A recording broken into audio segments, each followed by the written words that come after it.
For example, we didn't have any e-health solution. And then a year later, you can see that 3 million people, they're not waiting, like the real people, real services, and you really improve the life. And see, it's not numbers, it's people whose lives they're changing.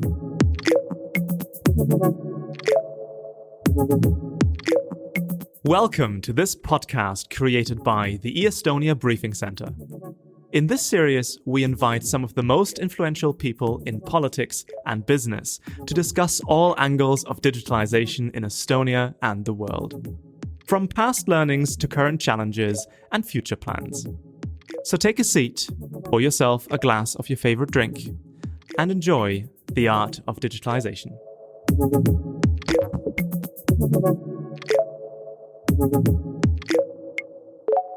Hello and welcome to another episode of The Art of Digitalization. My name is Florian Marcus. I'm your host today. And with us today, we have Jaanika Merilo. She is the head of PR and communications at Funderbeam. She is also an advisor to the Deputy Prime Minister and Minister of Digital Transformation of Ukraine. And besides that, she is also a full-time advocate of Estonian, Ukrainian, and arguably European relations. First of all, Jaanika, thank you so much for being with us. How are you today? Thanks so much for inviting. Well, very challenging times. So yesterday was better than today, but I hope tomorrow will be better than today also. So. Yes, we should say that we are recording this episode towards the end of February. There's still a few days to go, but we're very much looking at the current situation in Ukraine and how it all develops. But before we delve into that topic, among many others, can you maybe tell us about your background, both sort of ethnically speaking, but also where does your passion for Ukraine and Estonia come from? And then also, how did you get into the tech scene out of all the different scenes? Well, it's a little bit twisted, let's say. I was born with Ukrainian father, with Estonian mother. So probably it was somewhere in the DNA already, a long time ago. And you were born in Estonia or in Ukraine? Yes, I was born in Estonia, but I spent all my summers in Ukraine. As you know, when the parents leave their children with grandmothers. So my grandmothers happened to be in Ukraine. Yeah. But so time went by and I somehow found myself in IT. So I started programming when I was really small or young, which means at the age of 17 or 18. Then, of course, programming, then project management, then investment management, then one thing to lead to another. And I found myself in Ukraine like 20 years later, because in Ukraine there was Orange Revolution. It was a very exciting time, actually, where the foreigners, let's say, came to power or were invited to take the government roles, which means the young reformers, and some of them were foreign. I consider myself only half foreign. But Lithuanian Minister of Economic Affairs, Aivras Abramovičius, came to cabinet and he asked me to be advisor because I was walking around and preaching about the government. You know, like some crazy evangelist saying that once there will be a time when everything will be and preaching around. And then he asked basically that, okay, you've been talking the talk, but can you really walk the walk? Yeah. So I ended up being in Ukrainian government. I still a little bit am as advisor because I'm Estonian. My nationality is Estonian and the only thing I can be is advisor. Yeah. But still, it was very exciting times, or has been, because when I came in 2015, there was nothing e. Basically, no e-services whatsoever, like nothing, no registers, no services. So Ukraine has been building it up during last like 7 years. And it's very exciting to really have a country of 40 million and to start figuring it out. Okay, so we have nothing. We should have everything like basically tomorrow. Trajectory. Yeah. Yes. And what are the components? What are the priorities? Estonian lessons learned, basically. What fundamentals we can take from Estonia? What should you reinvent? Because basically you have, as you don't have heritage technology, you can take the latest one, which is very exciting. So, for example, in Ukraine, there is a e-government smartphone, not like wired ID card anymore. Yes. So. Before we get into the e-gov Ukraine topic, you mentioned the Orange Revolution and how many foreigners with Ukrainian roots came back or also came into power during that time. Obviously, having this Estonian background as well, you're surely aware of how the first wave of politicians in the 1990s in Estonia, there were so many people who came back from abroad as well. Did it feel somewhat similar, the Ukraine of the 2010s and the early 2010s, and then the Estonian returns in the late 1990s? Would that be fair to compare? Well, not so many Ukrainians really returned in regards to government. It was a strange situation where the foreigners were brought in, actually. Yeah. So basically in the government, there was like two ministers from Georgia, then half American or probably half Natalia Yareska, then Lithuanian and so on. So it was a little bit like old ancient Kiev times when it was like government of Variags, when the government was outsourced to Lithuanians, to Scandinavians and so on. So, but it was also a little bit different because the situation was totally like economically and fundamentally different. Yeah. When Estonia 90s, it was like the birth of a new country, like everything is possible, like all the rules aren't there yet. You have to reinvent the government. Then in Ukraine, it was like more a strange status quo when you have oligarchs, when you have certain economic interest, when you don't have really rule of law and so on. So it was, yes, it was a movie rodeo. How do you break the stalemate was probably more the question there. Yeah. Now, you already mentioned e-government, and this is precisely what we want to talk about as well. I think most people would agree that Ukraine is one of the most dedicated students of Estonia in terms of building a digital society. And you mentioned also that, just under 10 years ago, there was little to nothing in the terms of e-society in Ukraine. How has that development been going, and where are we today? Could you tell us more about that? Well, yes, Estonia is a very good, not even a student of Estonia, but Ukraine is kind of observing and taking bits and pieces that could be like used in Ukraine, but also, as I said, hopping several technologies and basically hopping over 20 years of old technology. But what was interesting, actually, that it was a political decision that the government is a priority. The ministry was established, and now over 300 people work in Ministry of Digital Transformation, which means that the government understood that it's important to empower someone who has like authority over other ministries to make it happen. Because before that, there was some attempt in a city level, some attempt in like one ministry level, but you need a national and not an attempt, but actually power to make it happen. Through, Yes, and now as a result of it, the minister is 30-something years old. He's very, very young. His deputy ministers are like 25, 26, who don't even remember this. Like, in our good old times, they don't remember. It used to work like that. Yes, exactly. They don't remember, not the good, not the old, not any times, besides time with the smartphones. So basically now 11 million people are using government services through the mobile phone. And even, for example, you can show your passport in smartphone, your driving license, your student license. And so basically it's happening very fast. It's very challenging because you have many registries you need to create, like the demographic register, like everything in the background. But still people are starting to use services very fast, like e-health reform. It has happened in just few years from 0 to like 60% people using. I think the most important thing is that the decision makers don't get discouraged by the low usage numbers at the start, because obviously, as with every technology, you will, at the start, you have these trailblazers who just want to try out the latest thing, and then probably the grandmothers and grandfathers in the country will be one of the later adopters. So this is perfectly normal, and probably not to get discouraged too early. It's actually a strange thing that when you have nothing and you implement something, you will have lots of positive feedback, because every step you take is more than there was.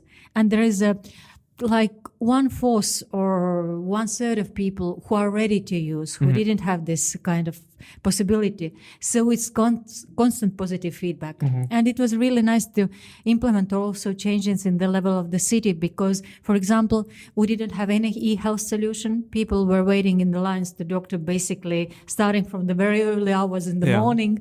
And then a year later, you have implemented it in 1 million city, and you can see that 3 million people or times were booked through internet. They're not waiting, like the real people, real services, and you really improve the life. It's unbelievable feedback, really, when you feel and see it's not numbers, it's people whose lives they're changing. And what I think, what strikes me about the Ukrainian experience is actually one of the main counter arguments that Estonia always experienced. Oh, we can't learn from Estonia because it's so small. It's only 1.3 million people. And so finally we have a country with tens of millions of people, with cities. Kiev, for example, is bigger than the entire population of Estonia. So all of a sudden we can see, it does work on a bigger scale, and we can see it right here. So this is very encouraging, in my opinion. The rationale behind it works. Basically, you're taking the bits and pieces and the fundamentals that work. Basically, you have X-Road, you should integrate the registries, you should have them, you should implement once only principle, you should have e-identification and so on. So the main blocks definitely work. You just mentioned the X-Road. We have plenty of avid listeners who will know what the X-Road is. Just in case, I will say, that's the data exchange and data transferring mechanism that works in Estonia and almost similarly in Ukraine. Although I would say that in Ukraine it has a more poetic name. It's called Trembita. I'm probably butchering that pronunciation, but it refers to, I think, an ancient instrument for communication across the mountain ranges. So a very nice image for that kind of technology. But when we look at President Zelensky's promise of the state on a smartphone, where do you think Ukraine can still learn from Estonia at this point? And perhaps also from all the experience that Ukraine has made by now, where can Estonia learn a bit from Ukraine? I think it's almost Estonia could start learning from Ukraine. I'm sure that there is something to learn. Yeah, absolutely. Tell us. Yes, for example, I hate this wired ID card. I hate plugging it in, installing it, having the wire and the whole concept. It's so ancient. I'm really sorry. So basically the idea of I have my smartphone, I have my government here, I like it very much. Yeah. Including that Estonians saying like, all you need is ID card. No, all you need is basically a mobile phone and all your documents are there. So I would say that Estonia also needs a little bit to step up and to leave these heritage solutions, not behind, but let's say implement also new solutions. Because really, for example, the e-ticket in transport, in public transport, it was implemented first in Ukraine by Ridango and then in Estonia, because Ukrainians were like, okay, why do I need to to have this step between? Yes, exactly. We have contactless bank cards. Why should we be putting it in somewhere or have the readers and so on? So I think I would very much like to have these wireless solutions, mobile phone based solutions, not like my desktop and my government in a desktop basically. Now I will have to defend the ID card here. It is, especially in winter, it is excellent for scratching ice off your car. But no, of course you're right that applications and digital based services are becoming much more attractive, and also an ever growing part of the population knows how to use them. So very generally, it will become more accessible to more people over time. And sorry, also the user interfaces. Oh my God! Sometimes in Estonia they are quite ancient, meaning from the times they were developed and no upgrades really. And even when you have some upgrades, let's say, of UX, then some solution is from year ago, something is from 10 years ago, and it's mixed all together. So it's mixing the heritage with not really upgraded new with something upgraded, and it's quite a, let's say, for example, e-health or like e-estonia. It's quite mix of different solutions, interfaces, and so on. When you mentioned that point, I was thinking of two examples. Number one, the e-health system, which was brought online in 2008, and of course, the services have been added over time. So that's where you can see the sort of one is a bit more user-friendly than the other. But the layout itself is still from 2008, and I believe it is under development by some Estonian companies right now. So there is an update to be expected soon. One point or one portal that used to be also on the tricky side in terms of user friendliness, but has recently been updated, was the business registry. So these things, they take time to renew. I fully agree. And so there are different, I guess, advantages and disadvantages to being an early or a late mover and adopter. And so exactly as you said, Ukraine can just skip technology ID card and technology mobile ID SIM card if they want to. So this is the luxury that you guys have right now. And you mentioned business registry. No open data. Which means you have to fetch and request and so on. So this is also like a big block where Ukraine is working very hard on to create everything in open data format, open as much as possible information. The e-procurement system, really, it was the best of the world by different competitions basically and so on. So it's, yes.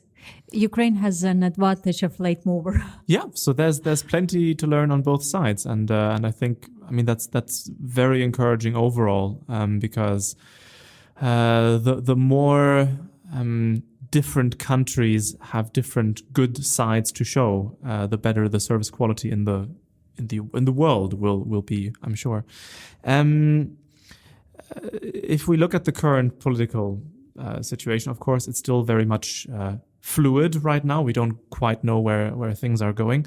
But I wanted to tackle this from the side of cybersecurity and cyber attacks. So Estonia, just a couple of months ago, had the presidency in the United Nations Security Council.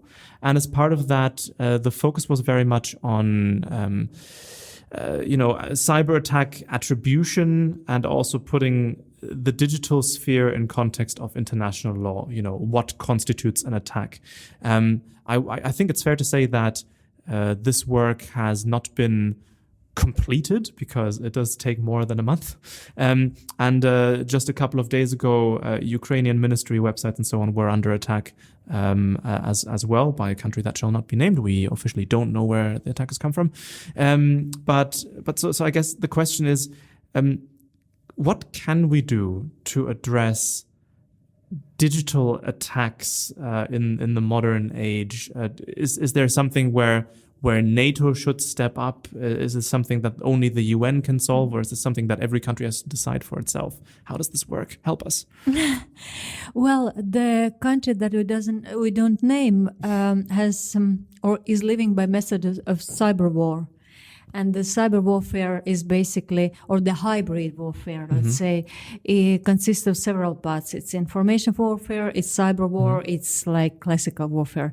And because of the attacks in Estonia in 2007, it was considered really first cyber war in the world by country we don't name. Because of that, Estonia established its cybersecurity defense center, basically. And because it was a very nice idea by also General Kert that we don't have the biggest army, but what we can do is to defend our country, which is not only in physical space, but is also in cyberspace. And so basically the strategy of NATO is created in Estonia, let's say, developed to. So definitely it's like in parallel, while you're creating the electronic resources, you should also protect them because it's all about basically data security and so on. But it's definitely both. Basically, creating the national strategy with the help of the international, let's say, partners. Yeah. And Ukraine has received lots of help, especially lately. But it's also still a national issue, basically, because every country defends itself. And especially when it comes down to not only country, but the regional development and regional defense. Because one thing is to have a CERT, a government level authority. But then again, you have lots of sector-based solutions. You have lots of regional data centers and so on. So what I also noticed is that it's not enough that you have one government CERT, because just very quickly, computer emergency response teams. So just for those not in the know of all the cool IT lingo. Yes, sorry, continue. Yes, sorry. So basically every, everyone who creates their own information centers should be able to protect it. And I think it's a very nice concept that Estonia has the cyber league. So meaning that the IT professionals, the volunteers, the companies are also welcome to react to different threats, to test, to try to penetrate the system, to kind of participate in this testing and development of the system. And I very much like this concept of different, CERTs where the private sector participates. Yes. And this is why what Ukraine is right now working on, that it's not only government, because government has always limited resources. It's about engaging the best from the field as well. So creating this front of volunteers, professionals, government, IT, education centers, and so on. I think it's quite fittingly called a cyber militia in Estonia. And if memory serves me right, the first CERT that was created in Estonia was to do with the financial sector, and then later integrated, from the government side.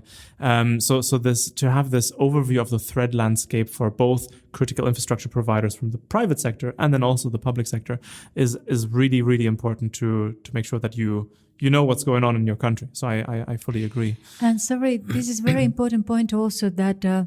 Ukraine is also, having tough times because of our neighbor, which means that Ukraine is constantly under attack in regards to critical resources, in regards to showing what could be done and so on. Yeah. So, for example, during 2021, there was almost 200,000 attacks on Ukrainian information systems. Yeah. And if you can imagine, all the banks, all the infrastructure, electricity, ports, airports, there is huge number of the systems that should be protected, and critical information systems. Yes. So it's quite a challenge. Yeah, you've got all kinds of what sometimes referred to as SCADA systems. So whether it's critical dam infrastructure, where if you hack the right server, that you can open the floodgates or something. There's a lot of crazy stuff that can be done with cyber attacks these days. Because even a few years ago, it was attack of Petya, not Petya, WannaCry, and so on. Yeah. It was huge. And I remember very well the day when even the bank ATMs were down. So basically, the big systems were down. And it was even a joke that my good friend, the head of Ukrainian Post, was laughing that we have almost zero down because we have zero digital. It's all good. Yeah. No, if it's all paper, then, no problems. WannaCry and all these ransomware attacks, I think that was a time where a lot of countries, not just Ukraine, but also others, were very quickly noticed, number one, how fragile this digital world can be if it is not taken care of. And then also, which is thankfully gaining more traction now, the aspect of cyber hygiene. So just teaching individuals, don't click on email X and so on. This sounds ridiculous to people like us, but there are still, No, not at all. It's always human factor. Yep, the biggest link is human factor. Yeah, it's still us. Yeah. But perhaps moving on from digital and physical destruction to building digital and physical things up, you are, I mentioned it at the very start, also working for Funderbeam. Could you tell us what Funderbeam is, what it does? And what do you do? Absolutely love it, and I'm truly happy about working there.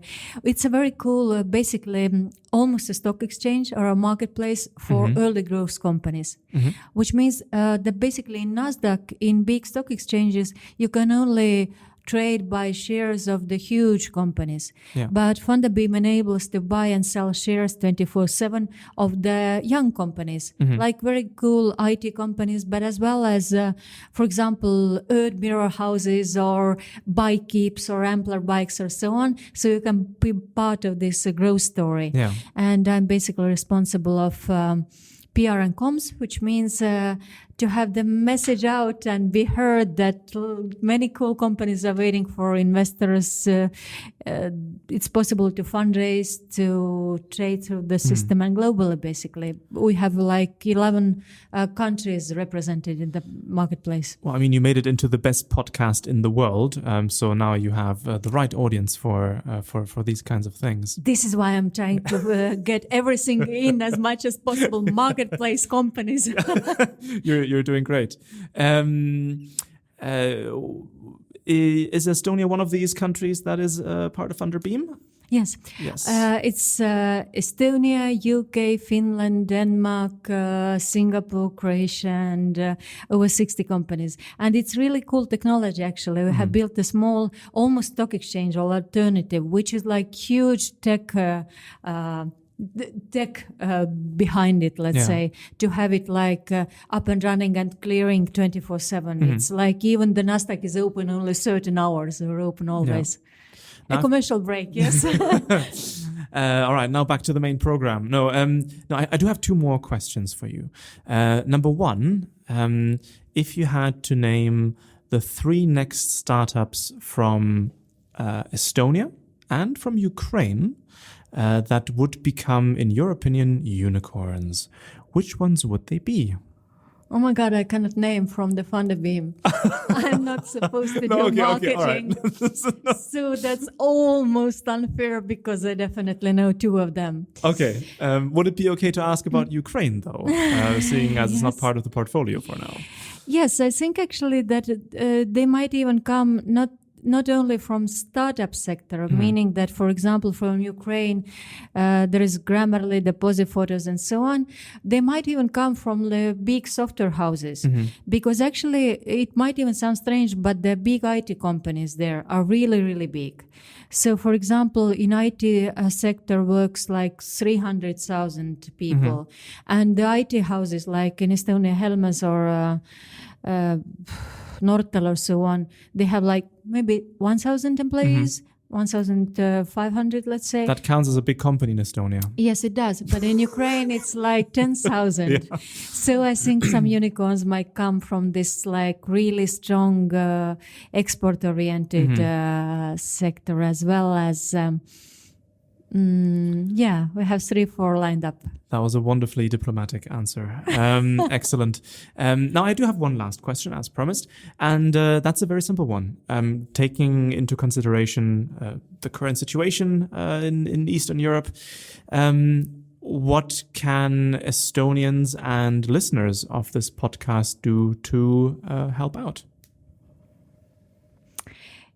Depends, meaning that it's always like nice to have some professional partnerships, which means if you're working in IT, there is definitely like many ways how to cooperate with Ukrainian companies, how to find these little ways to outsource, insource, and so on. But still, it's the small things matter. Basically, when you see some Ukrainian, friend in your news feed, just say something in Ukrainian, like Slava Ukraini, or just post the only one I know, blue, yellow heart. That's enough. That's right. It will make very happy, basically. So the small things, really, showing some signs of attention. When you find some, drink, food in the shop which has Ukrainian label, just make a social media post and say hi to Ukraine. Really small things matter. It's about unity and support. As with digitalization, so also in international friendships, both the big and the small things very much matter. Jaanika, thank you so much for being with us today. to all our listeners at home. I hope you enjoyed our conversation. And if you have any more questions, I'm sure that you will also be able to find Jaanika on various social media outlets where she is contactable. But yes, thank you so much, Jaanika, for your time. Thank you truly, truly much for all the attention to Ukraine, Funderbeam, startups, everything that I'm very much in love with. It's our pleasure. And we will hear you next time. Thank you and bye-bye. Thank you.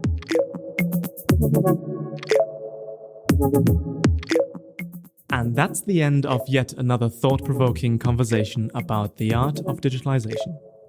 In the meantime, make sure to stay connected with e-estonia on Facebook, Twitter and LinkedIn. You can also check out our website e-estonia.com to learn more about digitalization in this beautiful country and other upcoming events. For now, that is all from our side. Stay tuned for our next podcast episode and have a great day.